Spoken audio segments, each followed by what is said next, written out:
The Santa Claus, directed by John Pasquin, who also did Jungle to Jungle, also starring Tim Allen. But this has got Tim Allen in it. It's about an ordinary man who accidentally causes Santa to fall from his roof on Christmas Eve, and he soon learns that this, in turn, has caused him to take on the role of Santa, as per the title, The Santa Claus, the contract. But also divorce and stuff. But also divorce and family shit. Yeah. So, do you remember those TVs back in the day that had the VHS thing installed in the bottom of them? So I had one of those in my room, and I would always cycle out, like maybe every couple months, like a movie I would just put on to fall asleep for in bed. Right. This would include, like, at very later points, Elf, Batman and Robin at one point, Baby's Day Out. The Santa Claus was one of those movies. I can't really approach this objectively. I fucking love this goddamn movie so much. So since this is a From the Vault review, most of these classic reviews, they're pretty much just us going over movies that are perfect scores that we think are awesome and why. Rather than, I saw this new thing I've never seen before and we're going to give our take on it. Mm-hmm. We're giving our take on what we consider great. Exactly. So this is one of those movies. And also, may I note that I would say we can now say a lot of the God tier, as we say, Christmas classics. Yes, this is a God tier. Take place within the Chicago metropolitan area. Oh, yeah. Home Alone 2. A Christmas Story takes place in Homan, Indiana, which is an anagram of Hammond. Yeah. So it's like whatever. Christmas Vacation, Chicago. Santa Claus takes place in Chicago. I thought it took place in, like, Detroit area. No, because he says, like, he mentions I-94 or something. Like, he does, yeah. And I'm like, holy shit, I didn't know that until I watched it recently. I did my annoying giggle with delight thing where I'm just like, he said it. Oh, man. Just like in Child's Play.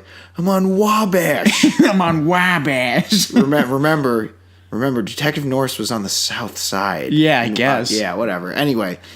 Yeah, so a lot of good Christmas movies are in and or around Chicagoland semi-area. And the Santa Claus is one of them. I'm also going to take this review to skewer Scrooged a little bit more for taking fantastical elements and holiday elements and comedy elements and doing it right. The Santa Claus does it. It's a fucking great Christmas movie. It's funny, and it's also fantastical without being stupid. Right. But firstly, I forgot Disney made this. Right? When I was watching the credits, I'm like, wow. Right, dude. Man. It's just, you know what I mean? It's like, I guess, it's just one of those things where I feel like studios, they only make the extremes now. Disney, I feel like this would be too inexpensive for them to bother with. Or they would have punched up certain elements. They would have made it a little bit safer. Okay, yeah, so I forgot that. The next thing I have listed is holy bowl cuts, Batman. and then I of course remembered to put in parentheses it's 1994. It sure is. Man, and then even the kid who was sort of antagonistic on the career day scene. Yeah. He had a good bowl cut. A lot of bowl cuts on display. Right. But back to the main point you were saying about why this movie's so good. There's actually one thing that really stood out to me about this. What's that? And this is one of those things that I paid more attention to because I watch this pretty much every year. Mm-hmm. But I've paid more and more attention to it as I've gotten older. With academic viewing skills. Sure. Yeah. I guess if you want to call them that. But the way they handle divorce in this, it's done a lot better than other 90s kids movies because most of the time when there's divorce, character, like the main character, his parents are divorced, it's just kind of an explanation. It's just kind of like a throwaway line. It's like, oh, that's why he's lonely. Yeah. And wants to play, with Kazam or whatever the hell. Mm-hmm. Or like, yeah, my dad's never around because he's a big TV guy or.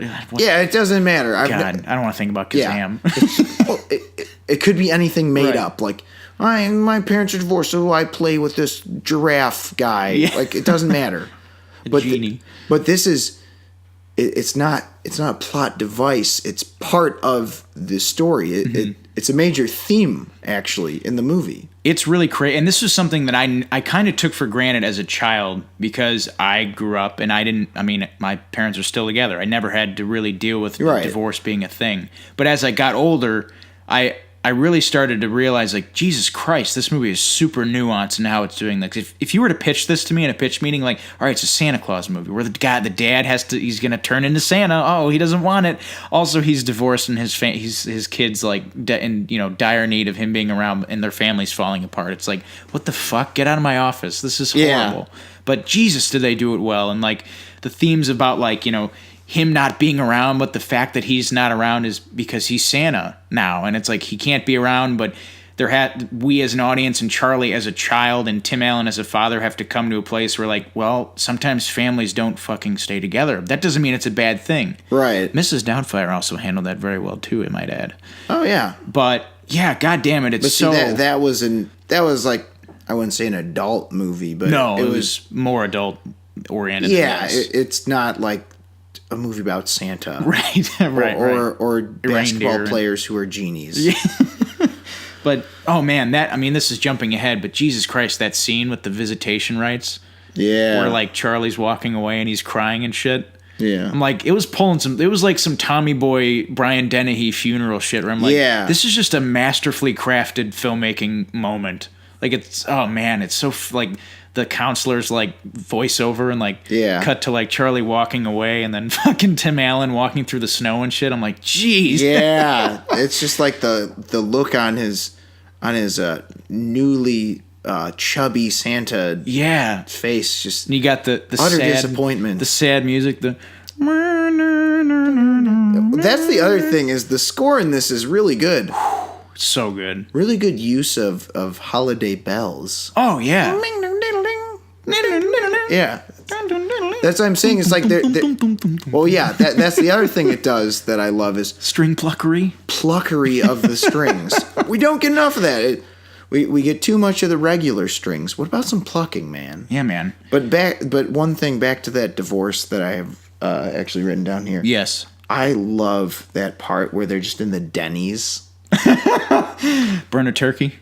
Well, yeah, and then the guy shows him his hand, and then the whole restaurant is just divorced dads. It's one of those like so sad, one of those sort of Pagliacci joke kind of moments. Right. The fucking what's the waitress? Judy. Oh yeah, and then it turns out that Judy is also that's so one of weird. The elves. And like, there's other shit where like the children in the beginning of the movie, like the kids that are like out and like playing, they have like elf ears and shit. Yeah, and, like little secret like Easter egg things. Where I'm like, what does that mean? Well, and then they had the really obvious later is when they're in the crowd. Right. And I'm like, does that mean there are elves everywhere, like looking out for Santa and shit? Yeah. So there's a lot of Easter eggs. Mm-hmm. Also, I think the way they handled Scott Calvin as a character, sort of like gruff but likable, sardonic, like kind of a bastard, but like not a bad person. That's the thing is, I feel like a lot of movies now fail. It's like, I'm just a dick, and then it's like for the first 2 acts, and it's like, I've turned a new leaf in the 3rd act. This is like, look, I'm not perfect. Mm-hmm. I am this way, but you can tell I'm trying to be a good dad. Like, he tried cooking the turkey. He's a dumbass and, like, burned it to all hell. Then tries putting it out with a fire extinguisher. And it's like, well, I guess, like, I gotta do something. Like, he wants to spend time with Charlie. Right. Oh, man. Like, the one thing I hate, and this is even in movies I like, it's like, you're always working. It's like, yeah, I'm working because, like, that's what I got to do. Mm-hmm. This wasn't like that. No, it was just like realistic, but not. It's not like Scrooged, where it's like we're gonna give you the character, the protagonist, and he's just gonna suck. You're gonna hate him. It's like no, like no. That's at least make him funny from the get go. You can sort of side with Scott Calvin because he's trying to do everything right. He's a realistic guy too. Yeah, like with his approach towards toy making. If anything, Charlie kind of sucks. That's one thing. It's like, no matter how many times I watch it, there's a little part of me, it's like, this kid sucks. When Santa falls off the roof, you got him! You killed him! You killed him! He's naked somewhere. Well, that's the, like, there's some great lines in this. Leo Benvenuti and Steve Rudnick, two of the writers who also wrote Space Jam. Really? Yes. That's interesting because Space Jam, while I love it, it's not as sharp. No, not even close. It doesn't have to be. It's like here's Michael Jordan and Bugs Bunny. You're like, all right, fine. They're like, Michael Jordan's in this, and they're like, you're kidding. No, really, he's in it. Okay, cool. I don't have to try as hard. Right. The kids will just be like, oh, look, it's Mike. There he is. But yeah, there's a lot of funny ass jokes in this, and a lot of it is just Tim Allen. Because like I forget, man, like this. So for 1 week in 1994 when this came out, he had a #1 movie at the box office. It was this, a #1 rated TV show, Home Improvement, and a #1 New York Times best-selling book. It was called Don't Stand Too Close to a Naked Man. So, like, this dude, comedically speaking, was at the top of his fucking game in this year. And, like, Toy Story came out, the year before? You know what's crazy about 94? I think Toy Story is 95. Okay, yeah, so right there. But, you know what's also crazy about 94 is this was the same year Jim Carrey had his trio of excellent movies. Holy shit. Yeah. So this was a god tier year for comedies. Oh, 94 was just a big year in general. Mm-hmm.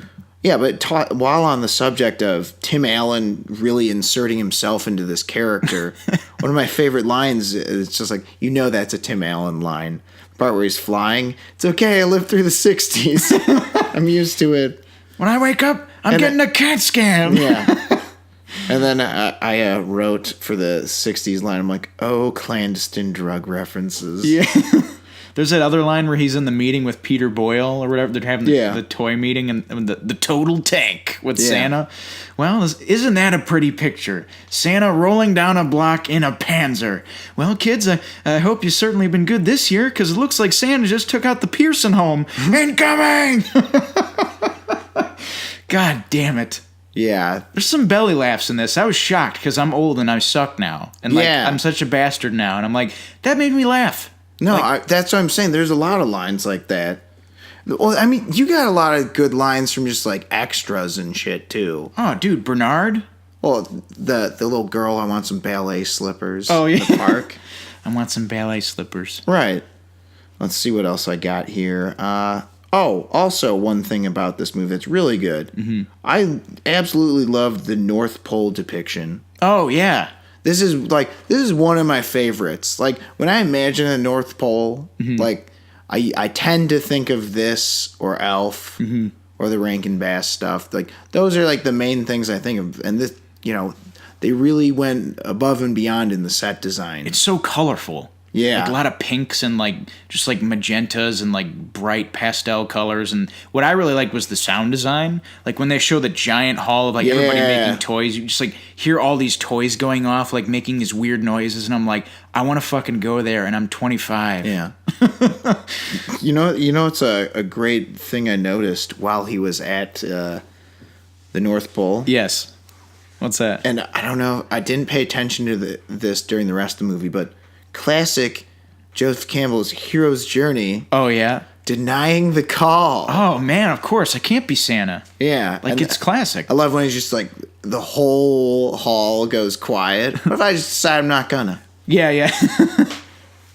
Then you got that one the really sad kid. Yeah. Just basically a baby elf, looks and is like, what the fuck? Yeah. And all the elf kids were funny, too. Yeah, man. The one who played, what's her name? Judy. Yeah, Judy. And it's 1,200 years. It's oh wow, you look good for being that old. It's thanks, but I'm seeing someone in rapping. Right. It's classic. Santa, Scott Calvin. Yeah. So we got we talked about how there's a lot of, they established the subtext, or at least, I mean, some of it's exposition in the very first half hour. Mm-hmm.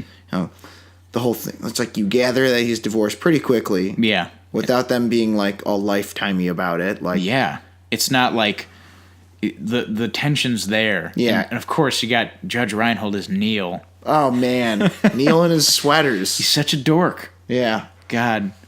You know what annoys me so badly? He's like, you'll make a great psychiatrist sometime. It's like, dude, Santa exists in this world. Why would I want to do what you do? Why would I want to do anything normal people do when I could be helping Santa?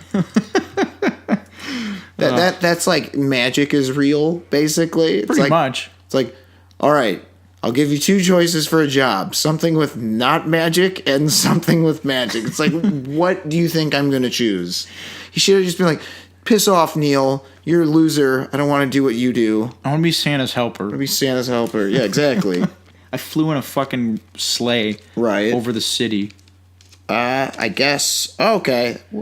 We'll talk a little bit more about the theme. Yeah, man. And this is, I think, why the movie works, really. This is the main reason. The theme's about family and, like, divorce and dealing with that, but also with Christmas and, like, the generic, like, Christmas themes that are in all the movies, like Christmas spirit and all that shit. So it's, like, it's a number of things. Reality versus fantasy. Seeing versus believing. Yes. And just, like, kids and their belief in Santa. And I think the reason why this movie works is because in order to have him be Santa, part of the conflict is that it's tied in directly with Charlie and how they're like, you know, you're like inundating him with these ideas. Yeah, yeah. You're like like Neil says it at one point. It's like, he's bringing us into his delusion, you know? Oh, man. No, but it's like that's an important part of the movie is because, like, especially like that part where they're all lined up at the soccer game. Yeah, Jesus. Because, you know, and then it's like you're taking this too far. It's like you really don't Scott, get it. Yeah. You've really stepped to a new low. Here's my card. Yeah. Yeah, exactly. It reminds me of like horror movies. Like, I know I use Child's Play all the time as an example, but it's just like, Chucky did it. It's like, it's not that it has to be that exact thing, but it's like how, like, I love movies where it's like in a world that starts off as realistic, a fantastic element is introduced. It's like, how on earth do you get people to believe you? Yeah. And that's like Scott Calvin's really in a bind because he's trying to, you know, not lose custody of Charlie. Yeah. But then this shit is just basically dropped in his lap the second he puts on the Santa suit, as it is written in the Santa Claus, the titular clause. Right. And it really has pretty dark, like, implications for real life. Like, he becomes a fugitive because he kidnaps Charlie. I mean, essentially, he doesn't, because he actually is Santa Claus, and it's, you know, of course, if Neil and Charlie Laura wanted to go with. Yeah, so it's that. I mean, this is it doesn't matter. It's still kidnapping. Yeah, it's like, it's a dark fucking movie, but, like, not of course, really, though. Well, I mean, we, the audience, are like, well, no, like, you guys don't understand. He's really Santa. Okay. Like, come on, man. Yeah. Come on, Chicago cops. Right. One real quick thing, though. Like, what the hell is their problem interrupting the soccer game? Yeah, what the hell? Let him finish. No, I don't care. They just walk in the middle of the game. I love how they're just, like, playing around him like it's a rugby injury. Yeah, like, who's gonna... Like, have you ever watched rugby? Oh, yeah. Like, you know how they, like, play around the injury? Yeah. It's like, what is this bullshit? I know it's, like, a small detail, but that pisses me off every time I watch. I'm like, I hate these parents. You know what? He's better off Scott Calvin. He wouldn't walk in the middle of a soccer game. Yeah, Santa understands the true meaning of a good game of soccer. Also, that you're right. It's like, let him finish the fucking game. It's like, and... All right, get game's over over. here. Yeah, all right, now let's get the hell out of here. Yeah. But yeah, there's a lot of... did we talk Bernard yet? No, I mentioned Bernard. Do you know? I do not mention Bernard. Do you know how old David Krumholtz was when he made this? 20? 16. Wow, really? I thought he was much older because he's just always had that voice.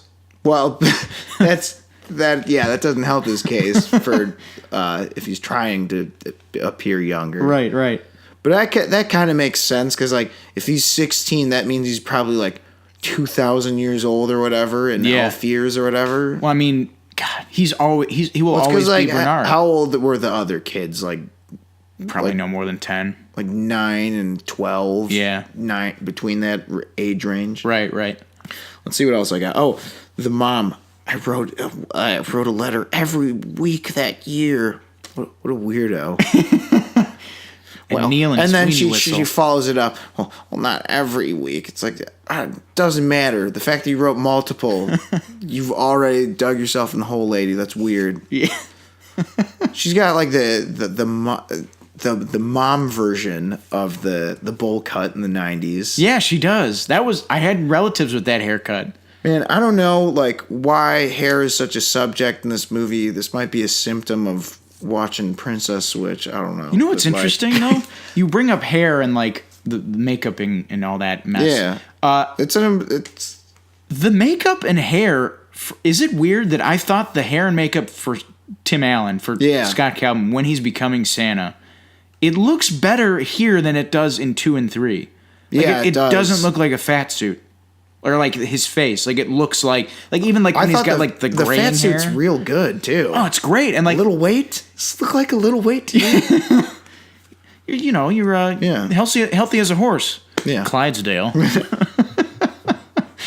God damn it, his heartbeat is jingle bells. Yeah, come on, man, you can't write this shit. Oh yeah, I have let's see, on the third act when Scott Calvin's all sad and he's creeping on their house. Yeah. Well, just like my version of Planes, Trains. Isn't that nice? Yeah. They have a family. Vengeance will be mine. I don't know why. There's always a moment where if you just put the right music cue over it, just play the fucking like Halloween like. Oh God. So that I think here's a way to put it.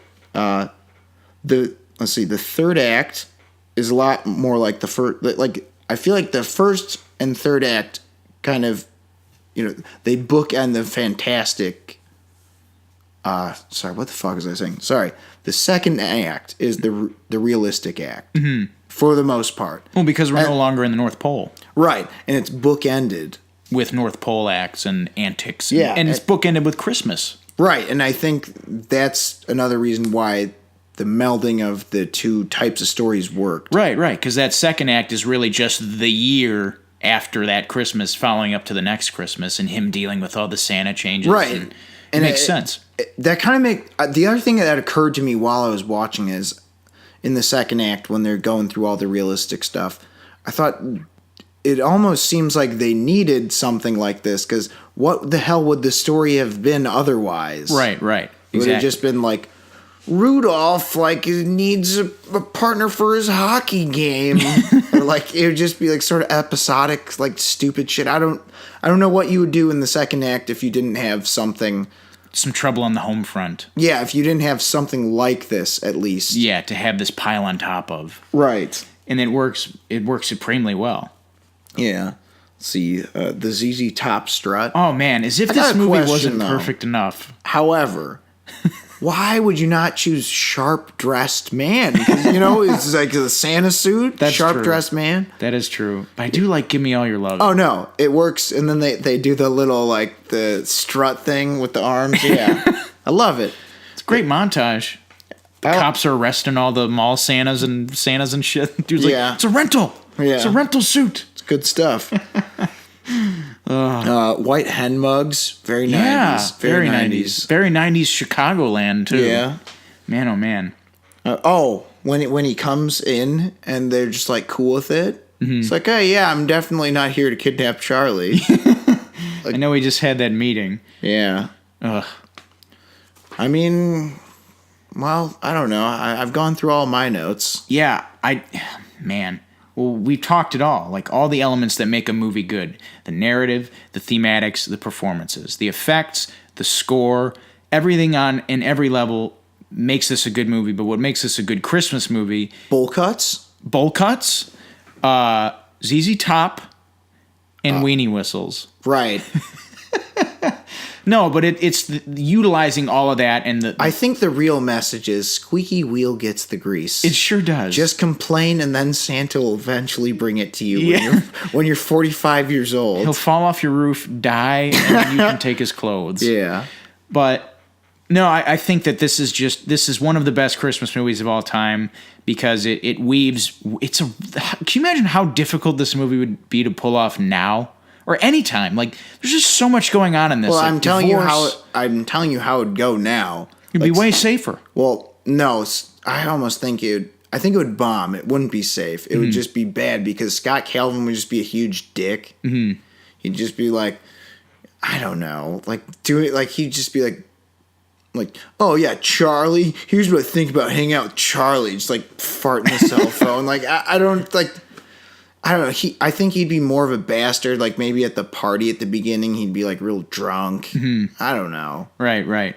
But the movie makes it really honest and endearing. Yeah. It's super good, man. I don't know what else to say. Because Scott Calvin's flawed. He's not a bastard. No, and he's eminently fun to watch. He's a funny guy, and this is a funny movie. There's a lot of great jokes in this. Like I don't know what else to say. Like Scrooged, I keep bagging on Scrooge because we just watched it, but god damn it just wasn't that funny. No. There's a lot of jokes where you're just like, all right. Well, that's the thing, though, is like this is a case of casting correctly. Yeah. Because Judge Reinhold, I mean, he's a big dork. Yeah, so it makes sense that he'd play this type of character. Yeah. And like Tim Allen, he's always sort of had that like edge to him. Yeah, the snark and the... Yeah, because like even though people kind of think of him as sort of family friendly, it's like he was talking about this on Norm Macdonald's podcast. It's like people come to see his stand up and they're just not ready for some of his jokes. Like, come on, guys. It's like Bob Saget, but almost like not as bad. No, exactly. It's like Tim Allen's got a little edge to him, but he seems like a nice Michigander. Yeah, man. At heart. Yes. So that's why the character works. That's why everything about it works. And like, because he has something like, because you can tell he has heart to begin with. Mm-hmm. It makes sense that, he grows as like a person. Yeah. And that like, quite literally and figuratively. Literally, yeah, and figuratively, right. But I think that's also where, for me, the sequels fall flat, is because I think Scott Calvin, as we knew him in the first Santa Claus, goes away. The story's over. There's no one there. There's no Scott Calvin there anymore. He's Santa. He's like just a jovial guy. There's no there's not even any like wit or ironical humor to Santa anymore. It's just he's Santa. He's no longer Scott Calvin, and that's what I miss. I mean, there's some, but it's not the same. Oh, the lactose intolerant thing. Forgot that one last bit. Supposed to drink the milk. Or that scene with the fucking kayak. Yeah, he fucking like throws the oars on top of it. Well, that's the thing, though. It's like he's trying to do this Santa. It's like crazy. He's like, I guess I got to. Right. He's completely going along with it. He doesn't want to, but he does it. Mm-hmm. That's why it worked. Like because, as I said, they give you something to show that he's not a jerk at first, even though he's not perfect, so that when he does grow, it makes sense. Right. Where most of the time when someone's just too much of an asshole, it just doesn't work. Even in Muppets Christmas Carol, like Michael Caine's like, well, we were thinking we could get the whole thing off. And he's like, fine, Yeah. So it's like, even then in that little moment, you're like, I see a little weakness in you, Scrooge. Right. It's like, Scott Calvin's got a lot of that weakness. Like he doesn't give up after he burns the dinner. Like fuck it, just make some cereal. Like all right, let's go out and get a nice meal. It'll be at Denny's, but that's the only thing open. Yeah, we'll make this an okay Christmas at least. Yeah, and so he's not a bad guy. And then he goes along with being Santa. He's like, this is stupid. I can't do this. And he's like, you know what? I will. The responsibilities of Christmas and making kids happy and making kids fulfilled, and how he doesn't want to disappoint Charlie. Yeah, because that's another thing I thought was interesting. He's like, he tries to sort of bargain it in a different way. He's like, you just don't have to tell everyone else you believe in Santa or that we went to the North Pole. Well, yeah, it's like he's in denial. Like the scene where at the end where he takes Charlie right after the visitation meeting, where he's like, "No, Charlie, it was just a fucking figment or some shit," and Charlie's like, no, he's like, Dad, remember, and he throws him the snow globe. Yeah. And he's like, you know what, Charlie, you were right. And then he kidnaps him. Yeah. And all it's all happily ever after. But so I think the main point is that kidnapping solves things, and complaining gets you weenie whistles and mystery date games. Just kidding. But seriously, it is about the North Pole is real. This movie is a documentary. Exactly. So if you haven't seen The Santa Claus, you should check it out. It's a real spectacular Christmas movie.